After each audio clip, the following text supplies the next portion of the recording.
Hello there. It's been a couple weeks. Usually I try to make a video every week, but we are actually in the process of moving yet again. We're a military family, so we just moved here 2 years ago and we are moving again next month, and we're actually listing our house for sale this week. So that puts a little bit of a damper in my videoing schedule, but I somehow did manage to avoid everything I needed to do by making a new pattern for doll clothes, and this time they're boy doll clothes. Obviously these will work for girl dolls also, but I've really realized recently how few clothes patterns there are for boy dolls specifically. And so I wanted to make something just for my model Gabe here. He's an Our Generation doll. I got him at Target. I think he's so cute. He's like a little surfer dude. So today I'm going to share with you tips for sewing doll clothes, working smarter, not harder, how to do closures in doll clothes, how to choose fabrics for them, tips for sewing tiny armholes and hems and things like that. So before we start, make sure you click subscribe, share this with your sewing friends if you want to. And I think that's everything. Of course, before I start, let's just plug my new pattern. You can go find this pattern on my shop or in my Etsy store. I will link to both below. This pattern includes pattern pieces and step-by-step instructions with photos for the shorts, the pants, and the tank top, t-shirt, and long sleeve t-shirt. It includes all of those. And the pattern includes lots of ways you can adapt these basic pieces to make things like swim trunks and soccer shorts. So this one basic pattern can be used to make tons of different things. I wanted to make it basic enough to be adaptable. So you can go grab that in my shop and have a look around while you're there. Of course, you can also find over there my Market Day dress collection with the hat and the sleep tight collection with the slippers and the sleep mask. So cute. Okay, but let's get started with the tips for sewing doll clothes. Number one is to scavenge for fabrics. You really don't need very much fabric for doll clothes, but a lot of times you won't have like knit fabrics, t-shirt fabrics lying around, you know, because most people tend to stash cottons like this and don't typically stash clothing fabrics unless, of course, you are a garment sewist. But you can repurpose clothing to make doll clothes. All of these clothes came from my daughter's giveaway bag. I rated it for fabrics that would work. I love the ones with little logos on them. This one had a little logo too, but I messed up. I sewed something on backwards, and so I just had to use the solid. But you can even reuse, in this case, I reused the neckband ribbing. For his jeans, I had cut off a pair of jeans into shorts recently, so I even reused the legs and kept the original hems, which is super cute. So you really don't need a lot. You can go raid your old clothes. Also, kids really like it if you make them doll clothes out of their clothes that they loved and have outgrown. So that's tip number one, is you can make doll clothes out of pretty much anything. You can make them out of swimsuits, swim trunks. You can scavenge jeans, cargo pants. Any pants fabric really will work. You can reuse workout clothes. You can make them some soccer shorts. And of course, be on the lookout for anything with a cute trim. I've used in the past little dresses of my daughters that had cute trim, and I remade them for their dolls' dresses. So anything with any details that would be fun for doll clothes. It's also a good way to let kids sew things for their dolls without the fear of them messing up nice fabric or anything like that. Not that you should be afraid of that anyway. But if you are, this is a kind of a good way to let your kids experiment with sewing doll clothes.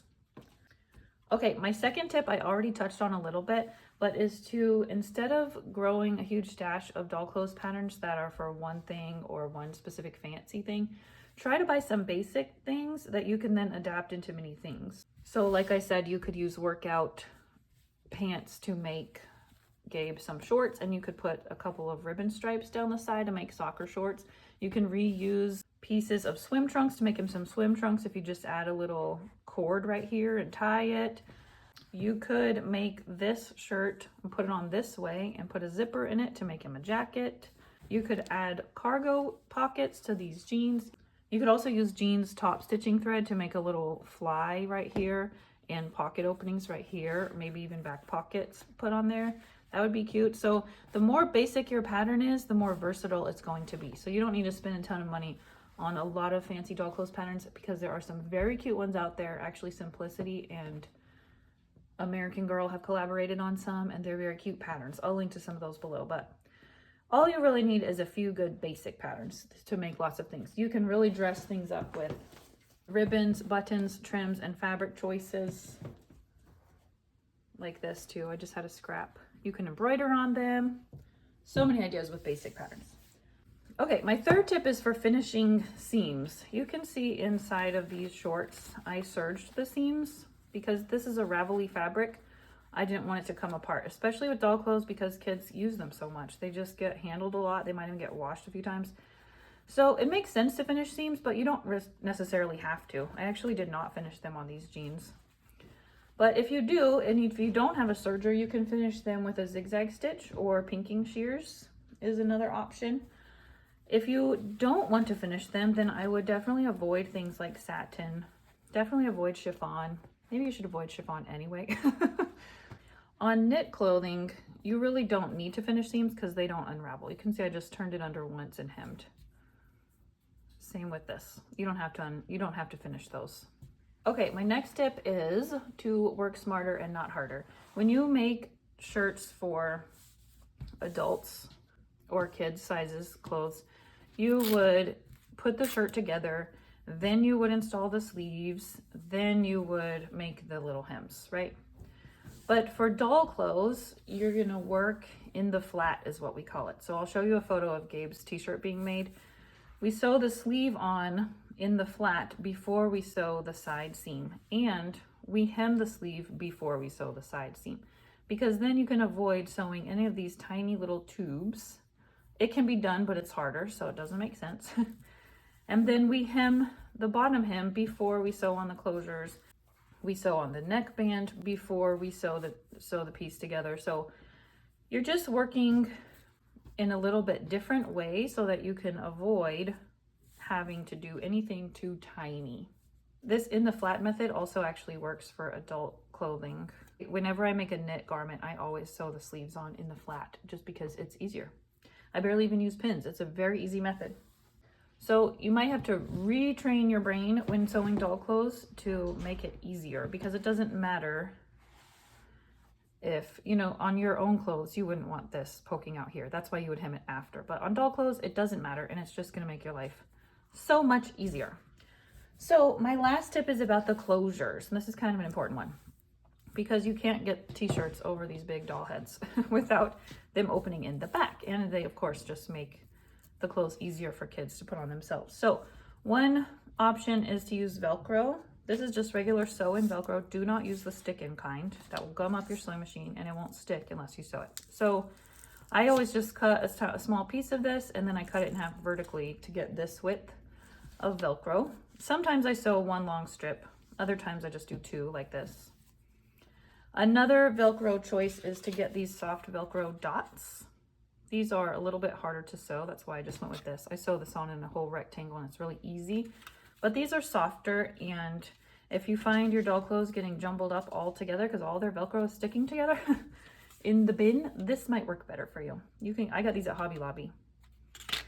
Another option though is, this is called cam snap pliers. I use these on all kinds of things. You've seen me use this if you've seen the baby bib video. This is how I sew, or this is how I apply closures to baby bibs. You can apply onesie snaps with these. Lots of baby items use these.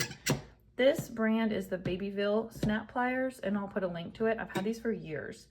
You can buy the snap pieces in all kinds of colors. I'm running out of white, but I've had pink, these like sherbet colors, but luckily today I saved the closures on this just so I could show you. I have a matching blue. So I need two of this one of that one, and one of this one. This is the male, this is the female. Okay, so I wouldn't use this closure on a lightweight knit like this because you have to put a hole in it with your awl. And this is just more flimsy, so the more that kids would pull it open, the more it would pull on this flimsy knit. So, but for this sweatshirt, this cam snap is perfect. So I'm going to show you how easy this is. Let me start with my top snap here. I'm just going to put a hole with my awl, put this piece through here, and then this piece goes on the other side. My pliers have a little nest for the flat part. And then you just squeeze. The harder you squeeze, the easier they're going to be to open. If you don't squeeze hard enough, your snap will be hard to open and close. Then go over here to the other side. This side needs to face up this way. This placement probably isn't perfect, but this is just for demo purposes. If you do want to use cam snaps on flimsier knits, you can always just put a strip of interfacing here, and that will prevent it from tearing over time. And put the male side face up. Once again, squeeze your snap in place. So if I were going to, and then it snaps just like so. And then I would apply two more, one here, one here. So that's probably my #1 favorite closure for doll clothes. I will link to this below. It's been a very handy tool in my sewing room. I've used it for bags, purses, baby items, things like journal covers that have any kind of closure, because metal snaps are much harder to apply. And I just love these cute colors. So that's the tips I have for you for now. Sewing doll clothes is a great introduction to garment sewing for kiddos. And you'll be so surprised how creative kids can get when sewing clothes for their dolls. Be sure and go over and grab this pattern from my shop, the Boy Basics for 18-inch dolls. And I will see you again soon in the middle of trying to move my house. See y'all later. Bye.